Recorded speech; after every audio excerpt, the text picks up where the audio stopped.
Bapak dan Ibu, para jemaah yang dimuliakan Allah Subhanahu wa taala. Selanjutnya kita lihat tingkatan kedua yaitu puasa khawas atau khusus. Nah, seperti yang disampaikan di awal tadi bahwa Imam Al-Ghazali di dalam kitab Ihya Ulumuddin menyebutkan ada 3 tingkatan. Tingkatan pertama sudah kita bahas, yaitu tingkatan puasa umum. Sekarang tingkatan kedua adalah puasa khawas. Siapa yang mengerjakan puasa khawas ini? Kalau tadi adalah orang kebanyakan orang umumnya yang mencari pahala semata, memperbanyak amal ibadah. Nah, kalau di tingkatan khawas ini disebutkan oleh Imam Al-Ghazali ini puasanya orang-orang soleh dan wali-wali Allah. Nah, sebagian Ustadz pernah menyampaikan, nah ini puasa di tingkat orang-orang soleh dan wali Allah. Kita ini kan bukan wali Allah.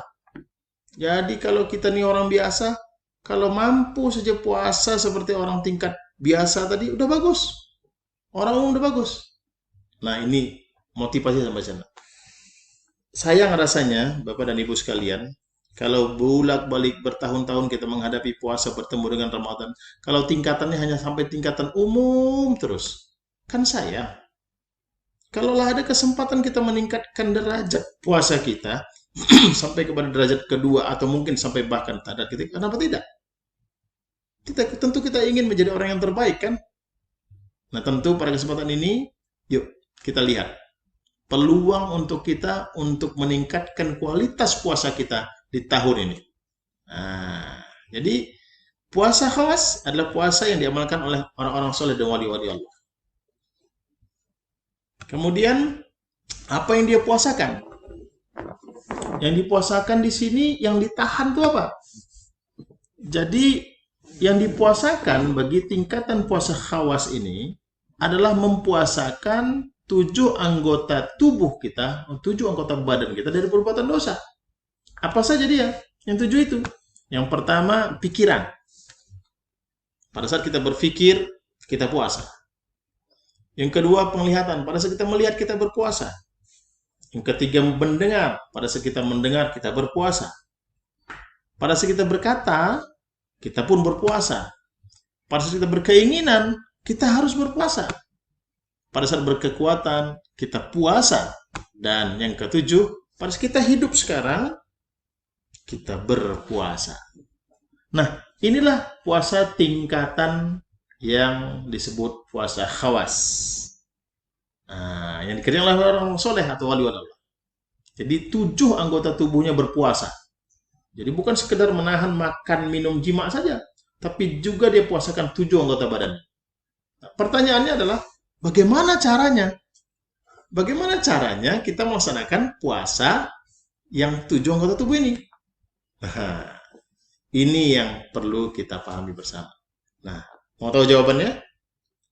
Kita lihat yang mau lewat dulu.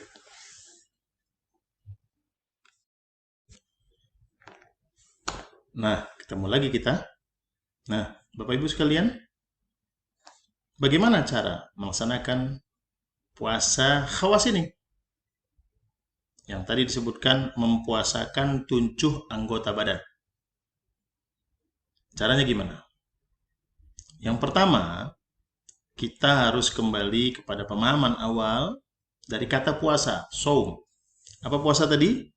Puasa adalah menahan diri. Menahan, Bapak Ibu sekalian. Nah, kalau kita sudah paham dari makna kata ini, maka kita implementasikan kepada puasa 7 anggota badan ini daripada perbuatan dosa. Macam mana ini maksud dosa? Nah, coba perhatikan pada saat kita berpikir. Kita selalu pada saat kita berpikir, kita akan kita mengaku bahwa aku yang berpikir.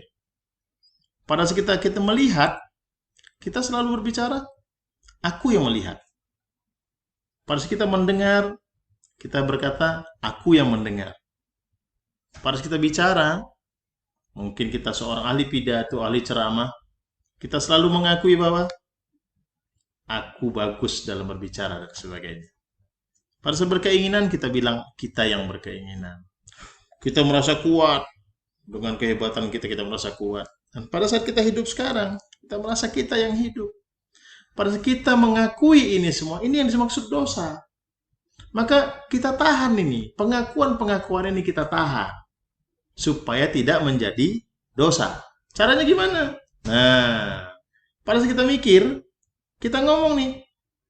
Kita bilang, bukan aku yang berpikir, tapi Allah dengan sifat ilmu dan alimunnya. Terus pada saat kita melihat dengan mata kita bilang kepada diri kita sendiri, bahwa bukan aku yang melihat, tapi Allah dengan sifat basar dan basirunnya. Kemudian pada saat kita mendengar dengan telinga kita bilang sama diri kita, bukan aku yang mendengar, tapi Allah dengan sifat sama dan sami'unnya. Kemudian pada saat kita berbicara, ngobrol, ngomong, jangan pernah mengaku bahwa kita yang ngomong. Tapi kita bilang kepada diri kita, bukan aku yang berkata-kata ini, tapi Allah dengan sifat kalam dan mutakallimunnya. Kemudian pada saat kita berkeinginan, berkehendak, kita ngomong sama diri kita, bukan aku yang berkehendak, tapi Allah dengan sifat iradah dan muridunnya. Kemudian pada saat kita punya kekuatan, kita merasa kuat, maka di situ kita tidak mengaku kita yang kuat, tapi kita bilang kepada diri kita, bukan aku yang kuat, tapi Allah dengan sifat kudrah dan qadirunnya. Dan terakhir, pada saat kita hidup saat ini dengan seluruh tubuh kita yang begitu sempurna, maka kita jangan pernah mengaku kita yang hidup, tapi kita sampaikan kepada diri kita bahwa bukan aku yang hidup pada diriku ini, tapi Allah yang menghidupkan aku dengan sifat hayat dan hayunnya. Nah, dikala kita mampu mengimplementasikan ini setiap hari, setiap saat, maka itulah maknanya kita sedang berpuasa. Jadi kembali lagi ke atas. Pada saat kita berpikir, oh bukan aku yang berpikir, tapi Allah dengan sifat ilmu dan alimunnya. Melihat, oh bukan aku yang melihat, tapi Allah dengan sifat basar dan basirunnya. Oh bukan aku yang mendengar, tapi Allah dengan sifat sama dan sami'unnya. Oh bukan aku yang berkata, tapi Allah dengan sifat kalam dan mutakallimunnya. Bukan aku yang berkeinginan, tapi Allah dengan sifat iradah dan muridunnya. Bukan aku yang kuat, tapi Allah dengan sifat kudrah dan qadirunnya. Bukan aku yang hidup sesungguhnya, tapi Allah yang hidup dengan sifat hayat dan hayunnya. Nah, inilah cara kita puasa. Jadi kita puasa dari mengaku. Puasa dari mengaku, menahan diri dari mengaku bahwa kita yang berbuat, mengaku kita yang berpikir, kita melihat, semua kita puasakan. Jadi kalau ini kita lakukan, berarti kita sedang berpuasa daripada sekalian dosa yang ada pada tubuh kita. Nah, ini Bapak Ibu sekalian Allah Subhanahu wa taala, inilah cara berpuasa di tingkatan khawas. Nah, inilah caranya ya. Kemudian tentu ada penjelasan lebih lanjut. Nah, kita beri kesempatan dulu kepada yang mau lewat ya. Kita akan lanjut sesaat lagi. Terima kasih. Alhamdulillah, kita kembali lagi. Sekarang kita lanjutkan tentang puasa khawas. Ayo, kapan waktunya? Nah, caranya sudah. Sekarang kapan waktu untuk melaksanakan puasa ini? Nah, kapan waktunya? Waktu puasa ini bukan dari terbit fajar hingga maghrib, tidak. Tapi dari bangun tidur hingga tidur lagi. Nah, ini berbedanya puasa orang khawas. Bagaimana maksudnya? Karena ini memang bukan umum, ini khusus. Dia mulai puasa tadi apa maknanya? Menahan diri. Jadi dia menahan diri dari yang 7 tadi, dari bangun tidur hingga tidur lagi. Di puasa dia dari bangun tidur sampai tidur lagi. Contohnya, pada saat dia bangun seperti sekarang, dia terus berpikir, dia melihat, mendengar, berkata-kata, berkeinginan, dia terus. Nah, kalau dia paham bagaimana cara berpuasa, maka dia akan terus lakukan. Aku sedang puasa. Dia mikir, bukan aku yang mikir, tapi Allah dengan ilmunya. Waktu dia melihat, dia bilang bukan aku yang melihat, tapi Allah dengan basarnya. Berkata, bukan aku yang berkata, tapi Allah dengan kalam dan seterusnya. Nah, ini berpuasa. Jadi, dari sejak dia bangun tidur, berfungsi. Waktu dia bangun tidur pertama mungkin mata dia. Dia lihat sekelilingnya, maka dia katakan, oh, bukan aku yang melihat, tapi basar Allah. Terus dia berkeinginan, misalnya dia mau berwudu, mau sholat tahajud, misalnya di musim Ramadan. Maka pada ada keinginan begitu, dia mulai berpuasa. Di situlah dia menahan dirinya, bukan aku yang berkeinginan, bukan aku yang bergerak, dan seterusnya. Nah, pada saat datang waktu tidur, tidur dia, di situ dia tidak berpuasa lagi. Kenapa? Sudah tidak berfungsi lagi pikirannya. Berarti dia sudah tidak berpuasa, tidak menahan, tidak melihat lagi, tidak berpikir lagi, tidak mendengar lagi, tidak berkata lagi, tidak bergerak, tidak berkeinginan lagi. Nah, itu dia sudah tidak berpuasa. Makanya waktu berpuasa dia dari bangun tidur hingga tidur lagi. Kemudian apa panggilan berbukanya? Apa panggilan berbuka di puasa tingkat khawas ini? Bapak dan Ibu sekalian, apa kira-kira? Puasanya dari bangun tidur sampai tidur lagi. Berarti dia mulai tidak. Nikmat berpuasa itu kapan? Pada saat berbuka. Contoh puasa umum. Nikmat berpuasa waktu mau menjelang buka tuh nikmatnya luar biasa. Sama juga dengan puasa khawas ini, kenikmatan yang dia akan dapatkan pada saat dia akan berbuka puasa. Jadi nikmat dia akan dapat. Apa nikmat itu? Berarti kan dia mau tidur nih. Berarti apa yang membuat dia menikmat? Nah, tuh seperti itu. Apa itu? Itu orang ngantuk, nguap. Coba rasakan, Bapak dan Ibu sekalian. Kalau sudah ngantuk, udah nguap, ada makanan enak, tapi kita ngantuk luar biasa. Pilih mana? Pilih tidur kan? Itu bukti bahwa nikmatnya tidur itu luar biasa. Nah, jadi ngantuk. Jadi panggilan berbukanya ngantuk, nguap. Itu panggilannya. Jadi kalau sudah menguap dan ngantuk, enak kali itu dibawa tidur, tak enak dibawa yang lain. Nah, itu panggilan berbukanya Bapak dan Ibu sekalian. Kemudian, ganjaran diharapkan apa? Apa yang diharapkan di tingkatan ini? Jadi harapan yang diharapkan adalah surga semata. Tidak lagi pahala. Jadi tidak seperti orang awam tadi. Dia berharap. Kalau ini tidak. Sudah tak bicara pahala deh. Tapi dia berbicara tujuannya adalah surga. Dia mau masuk surga. Nah, ini tingkatan khawas. Ya. Nah, untuk tingkatan kedua tadi. Jadi Bapak Ibu sekalian, untuk tingkatan kedua, ganjarannya yang diharapkan adalah surga. Nah, mudah-mudahan lah dengan apa yang kita jelaskan ini, naik level lah tahun ini. Kalau ke tahun lalu masih di tingkatan umum nak cari pahala aja, tingkatan tahun ini tingkat lah jadi next tingkatan khawas supaya dapat surga. Ya, nah sementara itu dulu untuk tahapan ini karena ada yang mau lewat lagi ya. Kita jeda sebentar, nanti kita lanjutkan kembali. Terima kasih.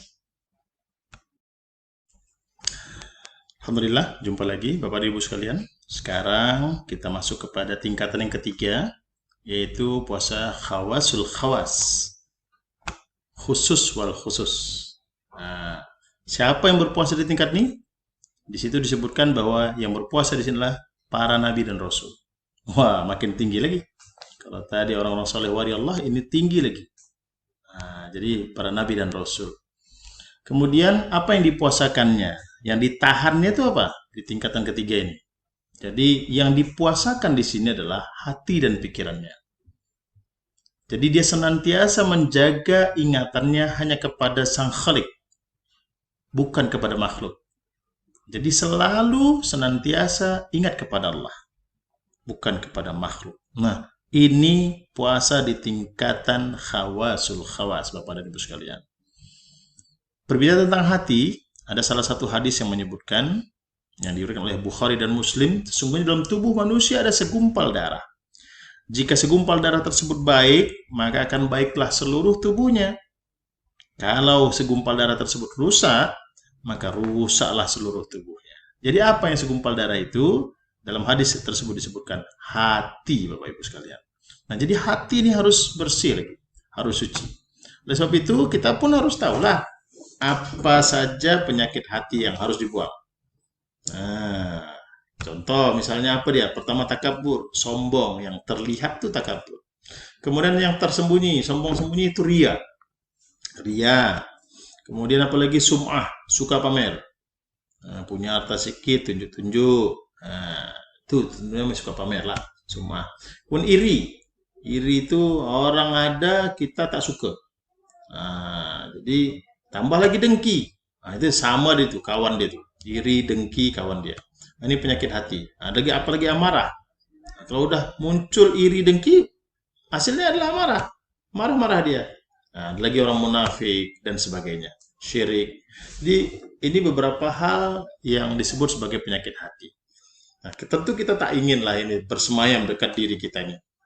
Jadi bagaimana supaya ini habis terbuang? Nah, itu perlu kita pahami.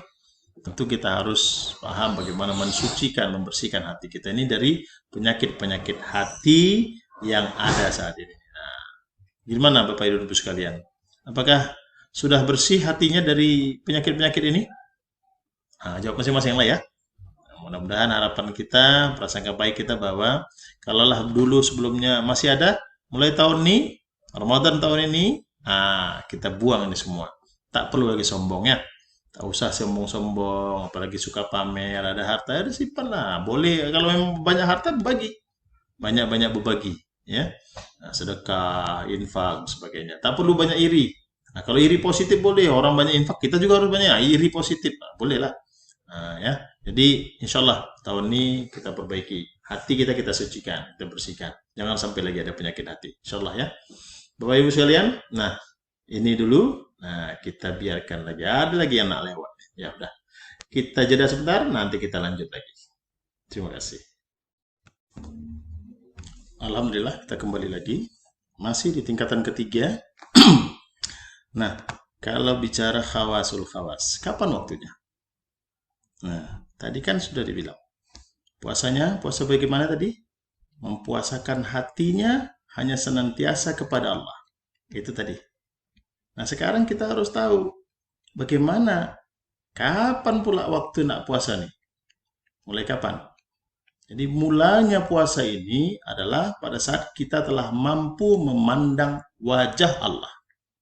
Hingga akhir hayat, pada saat kematian. Jadi puasanya mulai kita sudah mampu memandang wajah Allah, sampai nanti mati. Itulah masa puasa kita, di tingkatan khawasul khawas. Nah, ini luar biasa. Jadi, setelah kita mampu memandang wajah Allah, dari sejak itulah kita puasa hingga akhir hayat. Nah, jadi muncul pertanyaan, seperti apa dan bagaimana wajah Allah itu? Apakah Allah punya wajah? Kan gitu kalau kita mau tanya. Bagaimana pula cara memandang wajah Allah itu? Nah, kalau ngomong tentang begini, kira-kira ada nggak Allah wajah? Punya wajah nggak Allah itu? Apa pandangan Bapak dan Ibu sekalian? Ada yang jawab, mana mungkin, Allah kan tak punya wajah. Allah bukan makhluk. Saya tidak katakan Allah itu makhluk. Allah itu adalah khalik. Pertanyaannya, Allah punya wajah nggak? Pasti sebagian besar menyatakan, Allah tak punya wajah. Baik. Kita punya hak untuk menjawab apapun. Mari kita buktikan berdasarkan dalil Al-Quran. Allah punya wajah atau tidak? Maka Bapak Ibu baca Quran surah Al-Baqarah 115. Walillahil masyriqi wal maghrib fa aynama tuwallu fa thamma wajhullah. Innallaha wasi'un alim. Fa aynama tuwallu fa thamma wajhullah. Wajhullah, wajah Allah. Lihat terjemahannya. Dan kepunyaan Allah lah timur dan barat. Maka kemanapun kamu menghadap, di situ wajah Allah. Bapak dan Ibu sekalian, Allah sendiri mengatakan dalam Al-Quran, Allah punya wajah. Di mana wajah Allah? Dari timur dan barat. Subhanallah, alhamdulillah. Coba lihat Bapak dan Ibu sekalian, Allah yang menyatakan Dia punya wajah. Nah, pertanyaan kepada kita sekarang, sudah mampu belum kita mengimplementasikan atau menjawab atau menerjemahkan ini secara baik? Mana wajah Allah itu? Yang Allah sendiri menyatakan ada di seluruh buminya ini, bentangan alamnya ini. Bapak Ibu sekalian, sudahkah paham ini? Nah, kalau Bapak Ibu sudah paham, berarti Bapak Ibu sudah pernah memandang wajahnya, maka sejak saat itulah Bapak Ibu berpuasa. Mempuasakan diri daripada mengingat selain Allah. Dan senantiasa mengingat Allah sampai nanti mati. Nah, ini wajah Allah. Nah, silakan tanya sejauh mana kita sudah memahami tentang wajah Allah ini, yang mana yang dimaksud wajah ini, ya. Dan selanjutnya, ya ada yang mau lewat lagi, Ya, terpaksa kita membiasakan diri dengan metode online ini. Karena menggunakan video ya kita potong-potong sikit-sikit. Kita jeda sebentar, nanti kita lanjut lagi Bapak Ibu ya. Terima kasih. Bapak dan Ibu yang dimuliakan Allah Subhanahu wa taala, kita sudah sampai pada akhir daripada pemaparan materi ini. Nah, untuk di tingkatan puasa khawasul khawas ini, bagaimana panggilan berbukanya? Nah, kalau di tingkatan awam tadi, panggilan berbukanya dengan azan, dengan beduk, sirene, dan sebagainya. Kalau di tingkatan khawas, panggilannya apa tadi? Mengantuk. Ya. Nah, kalau ini bagaimana panggilannya? Mana panggilan berbukanya? Tadi disebutkan bahwa waktu berpuasanya adalah dari sejak mengenal wajah Allah hingga pada saat kematian mendatang. Berarti panggilannya apa? Yaitu panggilan kematian. Nah, mana panggilan kematiannya? Ini termaktub dalam Al-Quran, dalam surah Al-Fajr ayat 27 sampai 30. Di situ Allah berfirman, "Ya ayyatuhan nafsul mutmainnah, irji'i ila rabbiki radiyatan mardiyah, fadkhuli fi ibadi wadkhuli jannati." Allah panggil, "Hei jiwa yang tenang." Tuh. Jadi yang dipanggil adalah jiwa yang tenang. Kembalilah kepada Tuhanmu dengan hati yang ridho dan diridhoinya. Dan masuklah ke dalam jemaah hamba-hambaku dan masuklah ke dalam surgaku. Bapak dan Ibu yang dimuliakan Allah Subhanahu wa taala, ini panggilan dari Allah taala kepada orang yang jiwanya sudah tenang. Jadi jaminan surga itu, jaminan pulang kepada Allah itu syaratnya adalah jiwanya sudah harus tenang. Kalau masih ada dongkol, iri, dengki, takabur, ria, sombong, masih amarah, dipastikan tidak akan pulang kepada Allah dan tidak akan pernah mendapatkan surga. Ini dalilnya. Jadi syaratnya harus jiwa yang sudah tenang. Bagaimana supaya dapatkan jiwa yang tenang? Ala bi dzikrillah tatmainnal qulub. Mengingat Allah senantiasa akan menenteramkan hati. Maka itu di tingkatan ketiga ini puasanya apa? Puasa hati dan pikirannya daripada mengingat selain Allah. Jadi dia tidak ingat selain daripada Allah. Senantiasa Allah saja yang dia ingat. Kapan dia mulai puasa? Setelah dia bisa memandang wajah Allah. Nah, jadi ini tingkatan puasa yang ketiga. Bapak dan Ibu yang dimuliakan Allah Subhanahu wa taala, inilah panggilannya. Jadi panggilan berbukanya adalah kematian.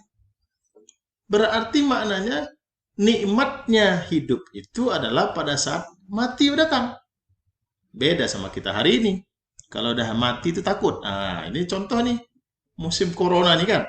Semua takut mati. Karena tak paham hakikat kematian. Kalau dia paham hakikat kematian, tentulah mati itu yang dia cari. Nah, tapi karena kita belum paham lagi, takut, sibuk kan semua dah. Apa mau udah dikatalah. Semua kita harus ikuti situasi. Jadi Bapak dan Ibu sekalian, di posisi mana kita hari ini? Ya, apa yang diharapkan orang-orang di tingkat ini? Maka harapannya seperti dalam Al-Quran ini adalah surga dan keridhaannya. Jadi ridha Allah, surga dan ridha Allah yang diharapkan. Tak ada lain, apalagi pahala jauh. Jadi yang diharapkan adalah surga dan ridha Allah. Jadi masuk langsung ke dalam surganya Allah dengan keridhaannya. Nah, ini harapan daripada orang-orang di tingkat puasa khawasul khawas. Nah, pada akhirnya tentu yuk kita bertanya kepada diri kita masing-masing. Silakan tanya Bapak dan Ibu sekalian. Setelah mendapatkan penjelasan tentang 3 tingkatan puasa ini tadi, umum atau puasa awam, khawas dan khawasul khawas, maka tanya kepada diri Bapak Ibu sekalian. Tahun ini, Ramadan tahun ini, mau puasa yang mana yang dicapai? Nah, puasa tingkatan mana yang saya yang umum aja lah. Lah, yang umum saja. Berarti kalaupun yang tahun lalu umum, masih tahun ini umum. Berarti nggak meningkat-meningkat.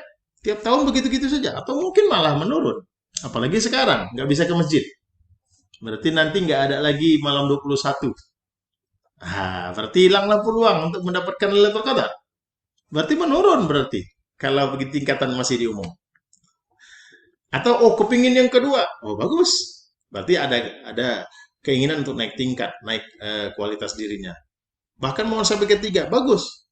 Berarti ada motivasi kuat kita untuk meningkatkan potensi dan kualitas diri kita di tahun sekarang. Kalau memang itu yang diharapkan, kita ingin naik tingkat, yuk kita tanya lagi. Kalau mau naik tingkat kedua, mau tingkat puasa khawas, Sudah cukup bekal belum? Sudah berbekal belum untuk naik khawas? Apa bekalnya? Apa tadi coba? Sudah harus mampu mempuasakan 7 anggota diri. 7 anggota tubuh itu dipuasakan. Nah, sudah bisa belum? Kalau belum, bagaimana kita bisa puasa di tingkat itu? Apalah lagi di tingkatan ketiga. Bekalnya apa? Sudah bisa memandang wajah Allah. Kalau belum mengenal Allah, apa yang nak dipandang? Maka syaratnya adalah mengenal Allah dulu. Baru bisa naik tingkat ke tingkatan yang ketiga. Khawasul khawas. Jadi antara tingkatan kedua dan ketiga itu, syaratnya adalah mengenal Allah Ta'ala. Nah, kalau sudah mengenal Allah Ta'ala, maka otomatis tingkatan 2 dan ketiga, maka akan tercapai. Nah, itu bekalnya. Ya.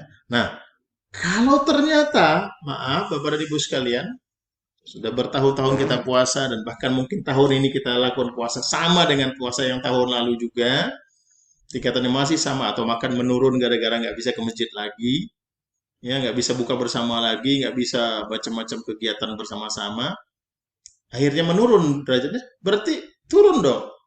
Bagaimana mungkin mutakin kita bisa capai? Nah, Bapak dan Ibu sekalian, bagaimana kira-kira?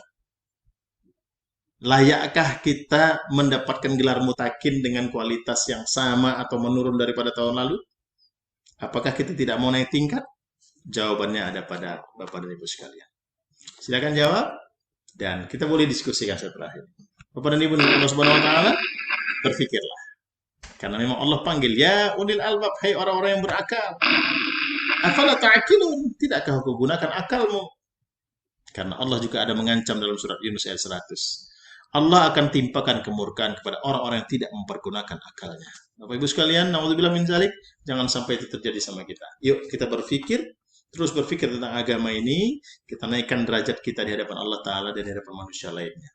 Maka jangan sampai sama nilai kita tahun lalu dengan tahun sekarang. Apalagi dengan adanya ujian corona ini. Maka tentunya harusnya kita tingkatkan kualitas diri kita, keluarga kita, ada kesempatan kita untuk menaikkan derajat kita di hadapan Allah dan manusia lainnya, dan kebersamaan bersama keluarga bisa kita tingkatkan. InsyaAllah. Amin ya rabbal alamin. Bapak dan Ibu sekalian, demikian dulu materi yang dapat kami sampaikan. Selanjutnya, yuk kita bermuzakarah. Mudah-mudahan ada manfaat dari yang kami sampaikan. Apabila ada hal yang belum jelas, kita diskusikan. Ya, kita diskusikan setelah majelis ini, setelah video ini berakhir. Maka Bapak Ibu sekalian, kita boleh berdiskusi satu sama lain. Ya, demikian dari saya. Terima kasih banyak dan mohon maaf atas segala kekeliruan yang mungkin tersampaikan. Kita akan diskusikan. Nah, kita bermulai setelah ini, kita akan mulai bermuzakarah. Terima kasih atas segala perhatiannya dan mohon maaf atas segala kekurangannya. Billahi taufiq wal hidayah. Assalamualaikum warahmatullahi wabarakatuh.